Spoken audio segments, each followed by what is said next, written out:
Proklamasi. Kami, bangsa Indonesia, dengan ini menyatakan kemerdekaan Indonesia. Hal-hal yang mengenai pemindahan kekuasaan dan lain-lain diselenggarakan dengan cara saksama dan dalam tempo yang sesingkat-singkatnya. Jakarta, 17 Agustus 1945, atas nama bangsa Indonesia, Soekarno, Hatta.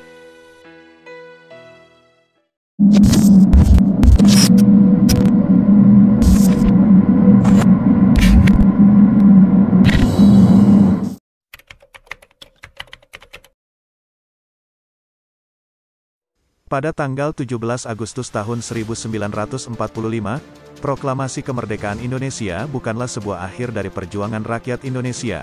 Hal ini dikarenakan walaupun sudah mendeklarasi kemerdekaan tersebut, di beberapa daerah Nusantara yang ada harus tetap berjuang dalam mempertahankan kemerdekaan tersebut. Pertempuran pertama antara pejuang rakyat Indonesia dengan pasukan negara asing setelah deklarasi kemerdekaan yang terjadi tepatnya di Surabaya yang lebih dikenal dengan sebutan Pertempuran Surabaya. Berdasarkan sejarah yang ada, awal terjadinya pertempuran Surabaya dilatar belakangi dengan adanya kedatangan pasukan sekutu pada tanggal 25 Oktober tahun 1945 yang tergabung dalam AFNI Allied Forces Netherlands East Indies.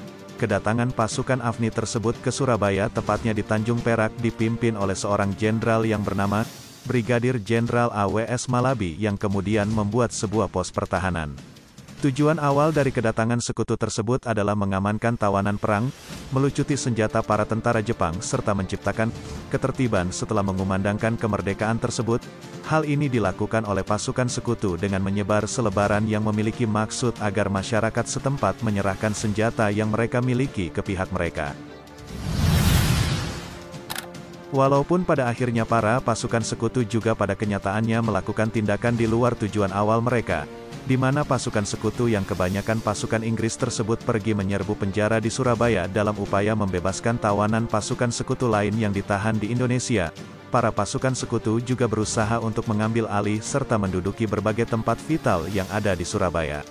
Perang yang terjadi antara kedua belah pihak yaitu masyarakat Surabaya dan pasukan sekutu Inggris pertama kali terjadi tepatnya pada tanggal 27 Oktober hingga tanggal 30 Oktober tahun 1945. Hal ini yang membuat Jenderal D.C. Houghton meminta bantuan dari Soekarno untuk mencari solusi dan meredakan situasi pada saat itu. Namun, dengan terjadinya bentrok terus-menerus antara kedua belah pihak, pemimpin dari pasukan sekutu Inggris yaitu Jenderal A.W.S. Malabi tewas pada tanggal 30 Oktober tahun 1945, sekitar pukul 20.30. Mobil Bui Kiang ditumpangi Brigadir Jenderal Malabi berpapasan dengan sekelompok milisi Indonesia ketika akan melewati Jembatan Merah. Kesalahpahaman menyebabkan terjadinya tembak-menembak yang berakhir dengan tewasnya Brigadir Jenderal Malabi oleh tembakan pistol seorang pemuda Indonesia yang sampai sekarang tak diketahui identitasnya, dan terbakarnya mobil tersebut terkena ledakan granat yang menyebabkan jenazah Malabi sulit dikenali. Kemudian posisi tersebut digantikan dengan Jenderal Robert Manser. Pada tanggal 9 November tahun 1945, Jenderal Robert Manser mengeluarkan sebuah ultimatum yang ditujukan kepada masyarakat Surabaya termasuk kepada Gubernur Jawa Timur Suryo, yang kemudian digandakan dan ultimatum ini disebarkan melalui pesawat terbang. Ultimatum ini berisikan sebagai berikut. 1. Pemimpin Indonesia yang ada di Surabaya harus melaporkan diri. 2. Seluruh senjata yang dimiliki oleh pihak Indonesia yang ada di Surabaya harus diserahkan kepada pihak Inggris. 3. Pemimpin Indonesia yang ada di Surabaya harus menandatangani sebuah pernyataan bahwa mereka menyerah tanpa adanya syarat. Ultimatum yang diajukan tersebut kemudian ditolak oleh pihak Indonesia, sehingga para pasukan Inggris mulai melancarkan serangan mereka pada tanggal 10 November di pagi hari yang menjadi awal dari pertempuran kedua belah pihak tersebut. Pada pertempuran ini sendiri, terdapat setidaknya 20.000 tentara serta 100.000 sukarelawan di pihak Indonesia. Sementara pada pihak Inggris terdapat setidaknya 30.000 tentara yang juga dibantu dengan berbagai peralatan perang mereka, yaitu tank, kapal perang, serta pesawat tempur.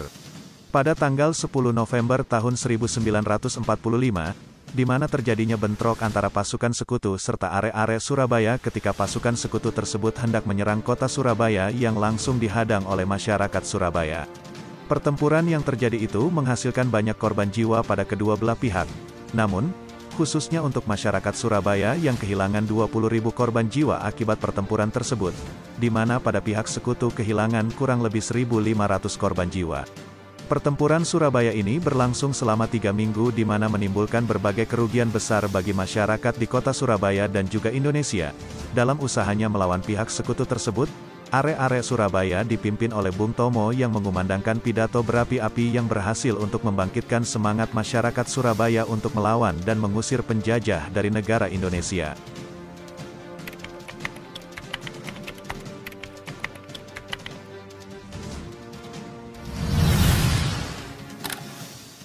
Bismillahirrahmanirrahim. Merdeka! Saudara-saudara, rakyat jelata di seluruh Indonesia, terutama saudara-saudara penduduk kota Surabaya,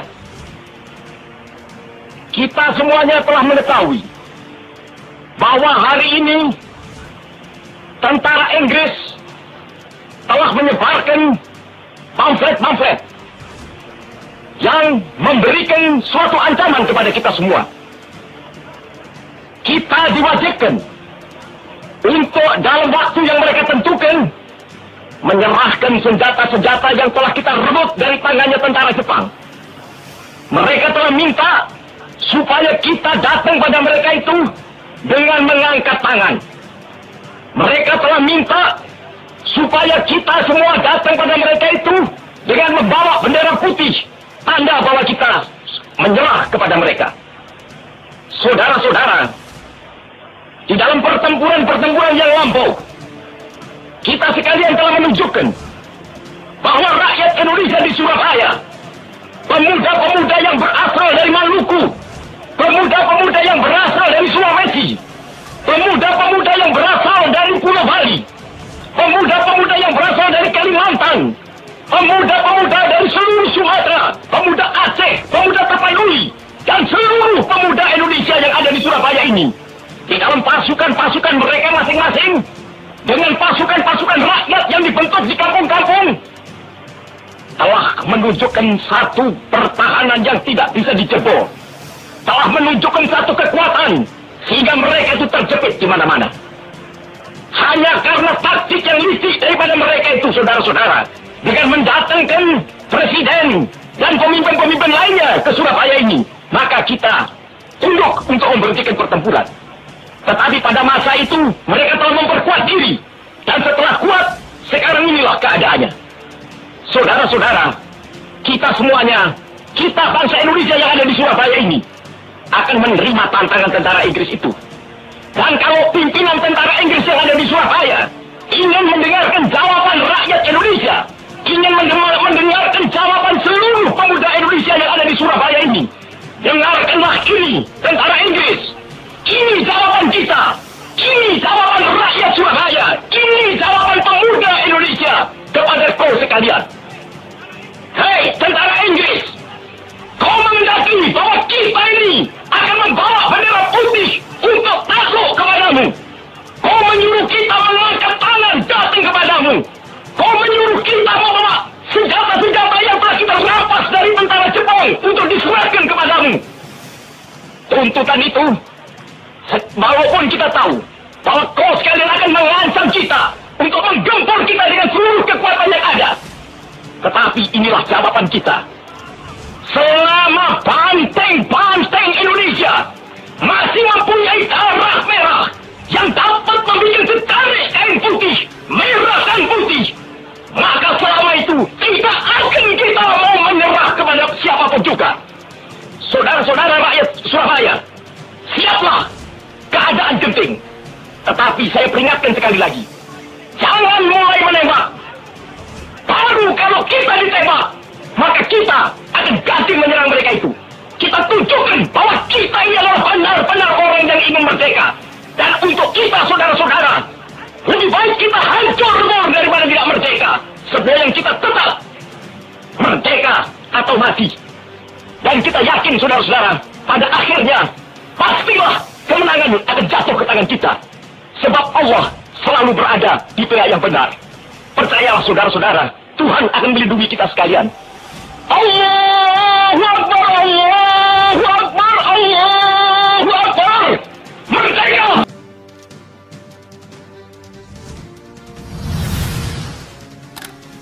Setelah 1 tahun terjadinya pertempuran tersebut, Presiden Soekarno yang menjabat menjadi Presiden Negara Indonesia saat itu menetapkan bahwa setiap tanggal 10 November, masyarakat Indonesia akan memperingati sebagai Hari Pahlawan. Oleh sebab itu, hingga kini masyarakat Indonesia masih memperingati perjuangan para pahlawan dengan mengingat jasa para pejuang setiap tanggal 10 November.